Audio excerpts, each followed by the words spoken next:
Reza Shah a mis en place un système éducatif qui s'inspirait des écoles et universités occidentales. C'est ce que les groupes religieux n'ont pas apprécié.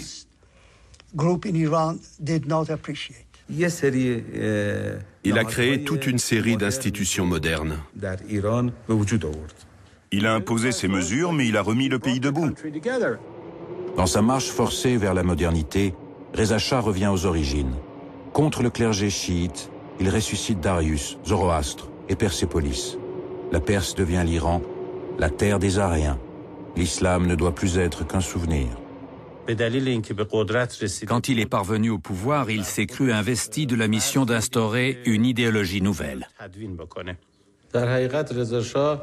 Le modèle que Reza Shah tentait d'imposer en Iran était celui du nationalisme qui avait cours en Europe. Mais la démocratie et l'islam se rebellent. Deux parlementaires, Mohamed Mossadegh, un laïc, et Hassan Modarres, un religieux, vont prendre la tête de l'opposition.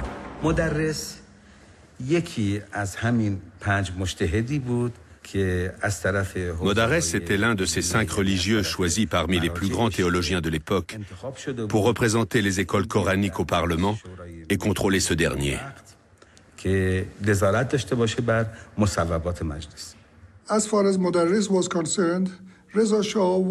Pour Modarres, Reza Shah était l'homme des Anglais et non le nationaliste qu'il prétendait être.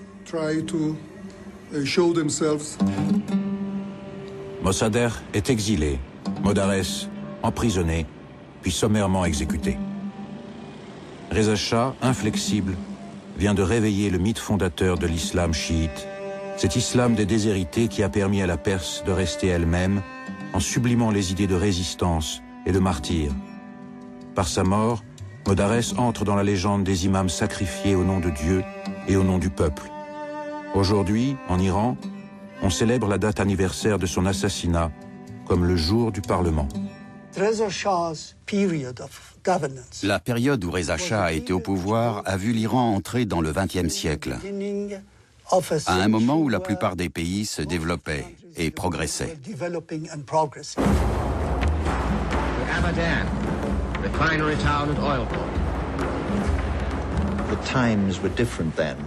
Les temps avaient changé. On avait découvert un gigantesque gisement de pétrole à Kirkouk en 1927. Le centre d'intérêt se déplaçait vers l'Irak. L'Iran n'était plus le seul pays producteur de pétrole de la région. C'est au tour de Reza Shah de se rebeller. En pleine montée des totalitarismes, l'Iran en appelle pour la première fois à la Société des Nations. En 1933, 32 ans après la signature du premier contrat, un différend a opposé Reza Shah aux Britanniques. La spoliation des richesses iraniennes par l'Anglo-Iranian Company devait cesser.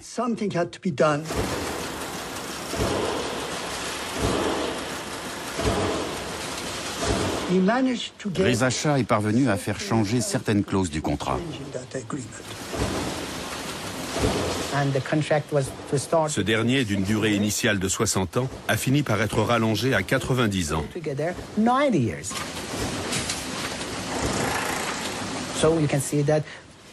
Vous imaginez bien qu'un tel amendement n'allait pas profiter à l'Iran.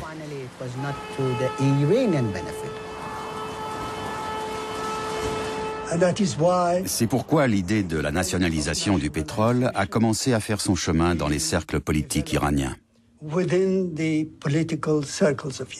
La défaite est morale, politique, économique. Reza Shah croit desserrer l'étau britannique et soviétique en introduisant un troisième partenaire, l'Allemagne. Mais avec l'arrivée de Hitler au pouvoir, les vertiges de l'Europe enfièvrent à nouveau Téhéran. Reza Shah pensait que s'il collaborait avec l'Allemagne et profitait de sa technologie et de son savoir-faire économique, il permettrait à l'Iran d'accéder à la neutralité.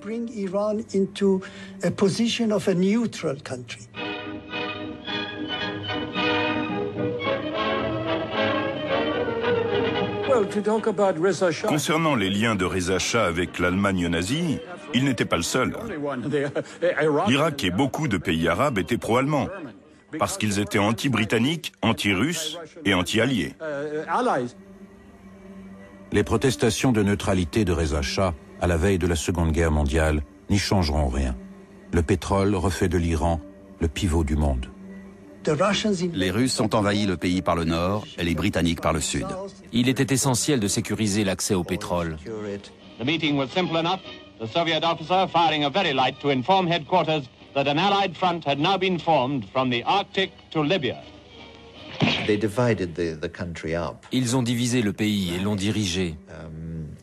The war was all important. La guerre était tout ce qui comptait pour eux, et l'Iran ne pouvait échapper au partage de ses dépouilles, du moins à ce moment-là. Ils ont forcé Reza Shah à abdiquer. 30 ans plus tard, alors qu'il est au pouvoir, son fils, le Shah d'Iran, se souviendra de cette humiliation. What I reproach, although I have my paternal sentiments forbidding me, what I reproach eventually my father is not to having mined the oil fields and tell you that if you come, I'm going to blow up everything. The swearing in of the new Shah, who is well disposed towards Britain, was a ceremonious event.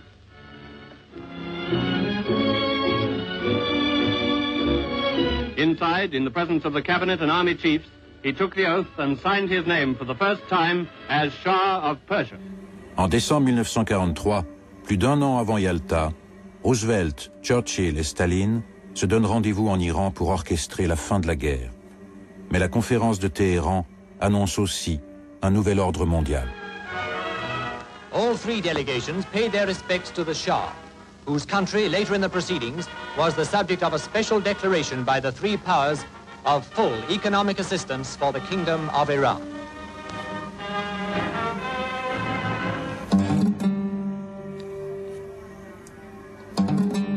Après Yalta, le monde s'installe dans la guerre froide. Partout, Washington affronte Moscou. L'Europe de l'Est, l'Asie, le Moyen-Orient leur servent de théâtre et l'Iran de répétition générale. L'Iran et l'Amérique ont toujours entretenu des relations aigres-douces, et l'histoire de ces relations appelle une relecture.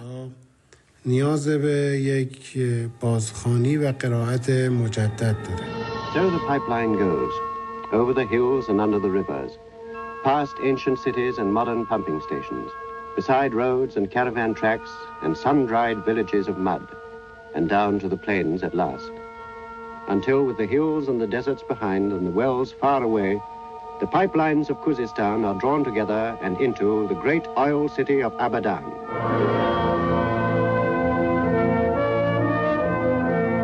Abadan. Many people know the name now in terms of argument and uncertainty, who never saw the place, nor really knew that such a curious, complex city stands there in the delta of Tigris and Euphrates. A great temple to the 20th century god of oil, a nerve center of the Middle East.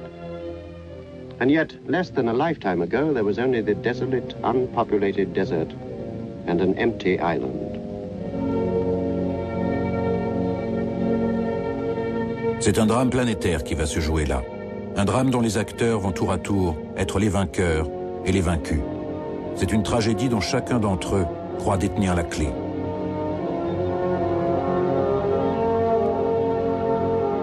Mohammad Mossadegh, revenu au pouvoir comme Premier ministre.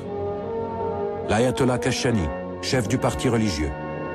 Avrel Hariman, émissaire spécial du président Truman. Le Shah d'Iran, bien sûr. Staline, tapis dans l'ombre. Et le pétrole, enfin, véritable ressort de la pièce qui va se dérouler sur les bords du Golfe Persique et à Téhéran.